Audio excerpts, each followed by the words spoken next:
Tell us your name, your organization, and the aims of that organization. My name is Diego Scharifker. I'm part of the Federation of Law Students here in Venezuela. It's called FEDEVE. And our aim is just to integrate all law students here in Venezuela from all the universities who give this course, and just start to integrate both in the academic and the fights for human rights. I'm part of the Commission of Human Rights in that federation. Can you tell us a little bit about why you decided to join the student movement, when and how? Well, I started part of this student movement when I was in high school, basically because the only leader I know as president is Hugo Chavez. And having a president who is always violent on the TV is the image of a leader I have. And it's important to change that, not only because I'm not necessarily against Chavez, but it's trying to pressure him to change that speech, that way of talking, because that's the only leader I know. And I'm politically active, so I know that's not the way I should be if I'm president in the future. But my little brother, who's 10, he was born when Chavez was in power, so that's the only person he knows as president. And now he's trying to be in power until 2028. He's going to be 10 to 18 years more in power. It's going to be sort of a Fidel Castro here in Venezuela. I see. Have you at some point experienced persecution in Hugo Chavez's Venezuela? Well, it could be considered light with persecution. A week ago, my telephone was tapped. A conversation between myself and a political leader in Venezuela was showed on TV, and I was humiliated publicly for being Jewish, and also for being part of the opposition movement here in Venezuela. A 20-minute conversation from hi, good afternoon, until goodbye, I'll talk to you tomorrow. 20 minutes were passed on TV. What do you think Venezuela needs in order to change, and what do you think the student movement needs from the international community?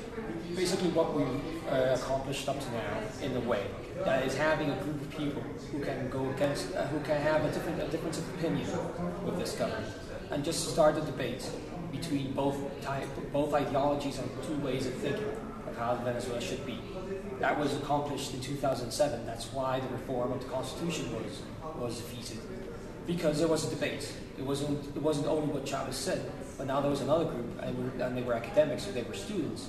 They were discussing this and trying to explain why this would or would not be successful in our country, and why we should need this, but another tendency, another way to work for the government. What's your view on the vote for the enmienda, and what is the importance of this event for Venezuelan politics? Personally, and that's why there's two discussions now in Venezuela. Those who are politically active, this affects my possibility in the future to be a governor, to be a mayor, to be a president. And obviously those that are in power have more capabilities of staying in power because they have money, they have more power, they have more capabilities of propaganda so that people can vote in favor of them. But also there's a tendency, there's a discussion between both sides. We can't live 10 more years of insecurity, 10 more years of poverty, 10 more years of children sleeping on the streets, 10 more years of traffic, 10 more years of no food. So it's a problem of we can't perpetuate in power problems that we have been here in the last years. Chavez has accomplished something which is extremely important, is that now the poor people are taken into consideration. Before, what was important was the elite. That the elite lived well, the elite had everything they needed. Now people really think about the poor people, or the lower social classes, and people start to think, how do we change that? Chavez accomplished that. Now it's time for his generation, his future generation to take power, or our future generation to take power, and try to solve these problems.